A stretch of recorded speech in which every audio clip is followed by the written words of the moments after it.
বন্ধুরা, রাজ্য সরকারের তরফ থেকে আবারও সরকারি হাসপাতালে কর্মী নিয়োগের একটি বিজ্ঞপ্তি প্রকাশিত করেছে। এই সরকারি হাসপাতালে ডাটা ম্যানেজার পদের ক্ষেত্রে রিক্রুটমেন্টটি কিন্তু বিজ্ঞপ্তি প্রকাশিত করেছে। এই ডাটা ম্যানেজার পদের ক্ষেত্রে আপনাদের বেতন থাকছে 21,000 টাকা প্রতি মাসে। এই ডাটা ম্যানেজার পদের ক্ষেত্রে আপনাদের সম্পূর্ণ অফলাইনের মাধ্যমে আবেদন প্রক্রিয়া সম্পূর্ণ করতে হবে। রাজ্যের 23টি জেলা থেকে প্রত্যেক প্রার্থী কিন্তু এখানে আবেদন জানাতে পারবেন। এক্ষেত্রে আবেদনের শেষ তারিখ কি রয়েছে? 10/9/2025 মধ্যে প্রত্যেক প্রার্থীরা কিন্তু এখানে অফলাইনের মাধ্যমে সমস্ত ফর্ম ফিল আপ করে কিন্তু আপনারা আবেদন প্রক্রিয়া সম্পন্ন করতে পারবেন। তার আগে অবশ্যই আমরা অফিসিয়াল নোটিফিকেশনের মাধ্যমে তথ্যগুলি আমরা অবশ্যই জেনে নেব। এই অফিসিয়াল যে নোটিফিকেশন দেখতে পাচ্ছেন, অফলাইন ফর্মটি ফিল আপ করতে হবে। এক্ষেত্রে আপনাদের ডাটা ম্যানেজার পদের ক্ষেত্রে আপনাদের শিক্ষাগত যোগ্যতা কী রয়েছে এবং আপনাদের যে এজ কী রয়েছে সেই সমস্ত তথ্যগুলি কিন্তু আমরা অবশ্যই দেখে নেবো ভিডিওর মাধ্যমে A to Z। তাই প্রত্যেকে জানে এই চ্যানেল নতুন সদস্য অর্থাৎ অডিয়েন্স হয়ে থাকলে প্রত্যেকে চ্যানেলটিকে সাবস্ক্রাইব এবং বাকি বেলটি ক্লিক করে দেবেন সবার আগে এই ধরনের নিত্য নতুন আপডেট পেতে। এই ডাটা ম্যানেজার পদের ক্ষেত্রে আপনাদের শুধুমাত্র ইন্টারভিউ এবং লিখিত পরীক্ষার মাধ্যমে কিন্তু নিয়োগ পরীক্ষা সম্পূর্ণ করা হবে। এই ডাটা ম্যানেজার পদের ক্ষেত্রে আপনাদের মেমো নাম্বার এখানে দেওয়া রয়েছে এবং এখানে আপনাদের নোটিশটি প্রকাশিত হয়েছে 29/7/2025 মধ্যে। এটি সম্পূর্ণ মেডিকেল কলেজের মধ্যে কিন্তু আপনাদের নিয়োগ পরীক্ষা সম্পন্ন করা হবে। বর্ধমান মেডিকেল কলেজ হাসপাতালে পূর্ব বর্ধমান ডিস্ট্রিক্ট থেকে কিন্তু প্রকাশিত করা হয়েছে ডাটা ম্যানেজার পদের ক্ষেত্রে। এই ডাটা ম্যানেজার পদের ক্ষেত্রে আপনাদের ভ্যাকেন্সি কী রয়েছে এবং আপনাদের কোয়ালিফিকেশন কী চাওয়া হয়েছে? গ্র্যাজুয়েশন সার্টিফিকেট অবশ্যই থাকতে হবে। এর পাশাপাশি আপনাদের কম্পিউটার সার্টিফিকেটে কিন্তু আপনাদের ডিগ্রি থাকতে হবে, তবেই কিন্তু এখানে আবেদন করতে পারবেন। এর পাশাপাশি যদি আপনার ডাটা ম্যানেজার পদের ক্ষেত্রে কোনো ওয়ার্ক এক্সপিরিয়েন্স থাকে সেই ক্ষেত্রে অবশ্যই আপনি আগে গ্রাহ্য পাবেন। এর পাশাপাশি গ্র্যাজুয়েশন পাশাপাশি আপনার প্রাইভেট বা গভর্নমেন্টে কোনো কন্ট্রাকচুয়াল বেসে আপনি কাজ করে থাকেন সেই ক্ষেত্রেও কিন্তু আপনি এখানে গ্রাহ্য পাবেন সবার আগে। আমরা আজকে জেনে নেব যে অফলাইন ফর্মটি আছে সেই অফলাইন ফর্মটি আপনারা কীভাবে ফিল আপ করবেন সেই তথ্যটি কিন্তু আজকে এই ভিডিওর মাধ্যমে স্টেপ বাই স্টেপ কিন্তু অবশ্যই দেখে নেব। প্রত্যেকে কিন্তু মনোযোগের ভিডিওটি দেখবেন। এই যে অফলাইন ফর্মটি প্রত্যেকে দেখতে পাচ্ছেন, এই অফলাইন ফর্মটি প্রত্যেকে A4 সাইজে কিন্তু প্রিন্ট আউট করে দেবে। প্রিন্ট আউট করে নেওয়ার পর প্রত্যেকে কিন্তু এই দেখতে পাচ্ছেন অ্যাপ্লিকেশন ফর দ্য পোস্ট অর্থাৎ কোন পোস্টে আবেদন করতে চাইছেন। ডাটা ম্যানেজার পদক্ষেপে আবেদন যেহেতু এটা প্রকাশিত হয়েছে অবশ্যই ডাটা ম্যানেজার পদক্ষেপের নামটি উল্লেখ করে দেবেন। এখানে আপনাদের কিন্তু পাসপোর্ট সাইজের ফটো এখানে আপনাকে অবশ্যই যুক্ত করতে হবে এই ফর্মের সাথে। এখানে আপনাদের নেম অফ দ্য ক্যান্ডিডেট অবশ্যই আপনার নামটি বড় হাতে লিখে দেবেন প্রত্যেক প্রার্থীরা। যে সমস্ত প্রার্থী এখানে আবেদন করতে চাইছেন রাজ্যের 23টি জেলা থেকে প্রত্যেক প্রার্থী বা প্রত্যেক ক্যান্ডিডেট এখানে আবেদন জানাতে পারবেন। এখানে অবশ্যই আপনার ফাদার্স নেম বা গার্জিয়ান নামটি উল্লেখ করে দেবেন। ডেট অফ বার্থ কি চাওয়া হয়েছে?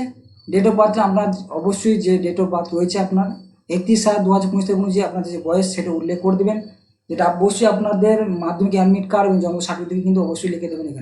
এখানে আপনার 31/7/2025 অনুযায়ী প্রত্যেকে ইয়ার মান্থ এবং ডেজ যে বয়স সেটা প্রত্যেকে কিন্তু উল্লেখ করে দিতে হবে এই ফর্মে যুক্ত করার আগে। কাস্ট সার্টিফিকেট কী বলছে? এখানে অবশ্যই আপনার SC OBC হয়ে থাকলে অবশ্যই উল্লেখ করবেন। এখানে শেষ কী বলছে? মেল ফিমেল অবশ্যই আপনি ছেলে না মেয়ে সেটা উল্লেখ করবেন। এখানে আপনার প্যান নাম্বার এবং আধার নাম্বার এবং এখানে অ্যাড্রেস কমিউনিকেশন এবং পারমানেন্ট অ্যাড্রেস, যদি আপনার কমিউনিকেশন অ্যাড্রেস এবং পারমানেন্ট অ্যাড্রেস যদি একই হয়ে থাকে সেক্ষেত্রে পোস্ট, ভিলেজ, পিন, ডিস্ট্রিক্ট একই হলে এখানে করতে পারেন, সেই ক্ষেত্রে কোনো কিন্তু আপনার বাধা থাকবে না। এর পাশাপাশি কিছু গুরুত্বপূর্ণ বিষয় রয়েছে। সামনে পয়েন্টে মোবাইল নাম্বার অবশ্যই আপনার বৈধ মোবাইল নাম্বার এখানে উল্লেখ করবেন এবং 8 নম্বর দেওয়া আছে মেল আইডি অবশ্যই যেটা আপনার মোবাইলের মধ্যে চালু আছে সেই মেল আইডি অবশ্যই কিন্তু এখানে উল্লেখ করে দেবেন। এখানে আপনার একাডেমিক কোয়ালিফিকেশন আপনার চাওয়া হয়েছে, সেই ক্ষেত্রে আপনার মাধ্যমিক পাস, আপনার সাবজেক্ট কী ছিল, কোন ইউনিভার্সিটি বা বোর্ডের ক্ষেত্রে আপনি পাস করেছেন, পাসিং আর কী পেজ ছিল, আবার এখানে আপনার যে কত নম্বরে পরীক্ষা হয়েছিল, টোটাল কত পেয়েছেন, পার্সেন্টেজ কী রয়েছে সমস্ত তথ্যগুলি এখানে উল্লেখ করতে হবে। এখানে উচ্চ মাধ্যমিকে সেটা তথ্যগুলি এখানে দিতে পারবেন। এর পাশাপাশি আপনার গ্র্যাজুয়েশন আদার্স কোনো যদি আপনার ডিগ্রি করা থাকে সেটা কিন্তু এখানে পরপর উল্লেখ করতে পারবেন। কোয়ালিফিকেশনের নাম্বার, বোর্ডের নাম্বার, পাসিং ইয়ার থেকে পার্সেন্টেজ থেকে শুরু করে এখানে 10 নম্বর পয়েন্টে কী দিয়েছে? কোয়ালিফিকেশন যে কম্পিউটার কোয়ালিফিকেশন আছে সেই কম্পিউটার কোয়ালিফিকেশন কী বলেছে, কোর্স নিয়ে কী ছিল। কম্পিউটার কিন্তু বিভিন্ন রকম কোর্স থাকে, সেই কোয়ালিফিকেশন অনুযায়ী আপনার কিন্তু কোর্সের নামটি কিন্তু এখানে উল্লেখ করতে হবে। এখানে ইনস্টিটিউটের নাম উল্লেখ করবেন এবং আপনার ডিউরেশন কত বছরের কোর্স ছিল, 1 বছর না 6 মাসে, পাসিং ইয়ার কত বছরে পাস করেছেন সেটা উল্লেখ করবেন। কোর্স কন্টেনশন এটা কী ছিল সেটা উল্লেখ করে দেবেন। পার্সেন্টেজ দেবেন, এই পাশাপাশি গ্রেড থাকে ABCD সেটা উল্লেখ করে দেবেন। এখানে আপনার কিন্তু এক্সপিরিয়েন্স চাওয়া হয়েছে, এক্সপিরিয়েন্স অনুযায়ী আপনার যে গভর্নমেন্ট সেক্টর প্রাইভেট যে এক্সপিরিয়েন্স রয়েছে সেই এক্সপিরিয়েন্স কিন্তু এখানে উল্লেখ করবেন। কারণ ওয়েবসাইট নামগুলো উল্লেখ করতে পারবেন, যদি আপনার এক বা একাধিক যদি আপনার এক্সপিরিয়েন্স থাকে সেটা উল্লেখ করবেন।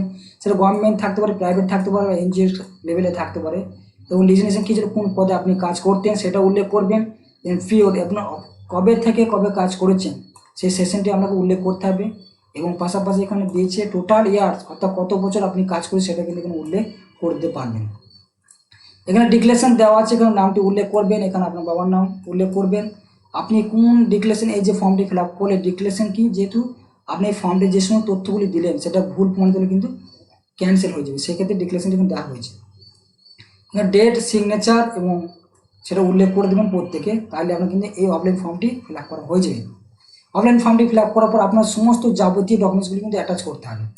অ্যাটাচ করতে হবে কী কী সেটা কিন্তু অবশ্যই এখানে দেখে নিচ্ছি। এখানে আপনার কিন্তু এজ প্রুফ হিসাবে আপনার যে সার্টিফিকেটগুলি দিবেন এবং আধার কার্ড, রেশন কার্ড, এই সমস্ত তথ্য এবং কোয়ালিফিকেশন তথ্যগুলি এখানে সেলফ অ্যাটাচ করে কিন্তু এই ফর্মের সাথে কিন্তু যুক্ত করবেন। তারপর আপনাদের শর্ট লিস্টে প্রকাশিত হওয়ার পর রিটেন টেস্ট বা ইন্টারভিউ কিন্তু নেওয়া হবে। কোথায় জমা করবেন, এখানে দেওয়া হয়েছে অ্যাপ্লিকেশন যে জমা করার যে ইনস্ট্রাকশন, সেটা কি বলছে, the principal, office of the principal, Bardhaman medical college এবং রাজবাটি এবং পূর্ব বর্ধমান 713104, এই পিনকোড অনুযায়ী আপনাদের কিন্তু পোস্ট অফিসে স্পিড পোস্ট করে দিলে আপনার কিন্তু ফর্মটি সাবমিট হয়ে যাবে।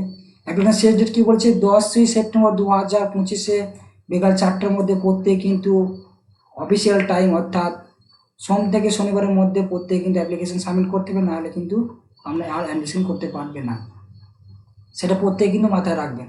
এই ছিল ঠিকানা, আমি আরও একবার ঠিকানা জানিয়ে দিচ্ছি। প্রত্যেকে the principal, office of the principal, Bardhaman medical college, Morabbag এবং রাজবাটি, পূর্ব বর্ধমান, পিন 713104, এই ঠিকানায় পাঠিয়ে দিলে প্রত্যেকে কিন্তু সাবমিট হয়ে যাবে।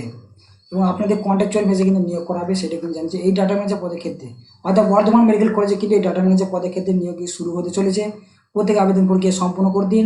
স্পিড পোস্টের মাধ্যমে অফলাইন ফর্ম ফিল আপ করে জমা করলে আপনাদের কিন্তু প্রসেস হয়ে যাবে। পরবর্তীতে আপনাদের কিন্তু শর্ট লিস্ট পালিত হওয়ার পর আপনাদের কিন্তু ধাপে ধাপে ইন্টারভিউর জন্য ডাকা হবে, সেটা কিন্তু দেখে নিতে পারবেন। পরবর্তীতে এই লেটেস্ট আপডেট পেতে অবশ্যই চ্যানেলকে সাবস্ক্রাইব এবং ফলো করতে ভুলবেন না। প্রতিনিয়ত এই ধরনের নিত্য নতুন আপডেট সবার আগে কিন্তু পেয়ে যান প্রত্যেক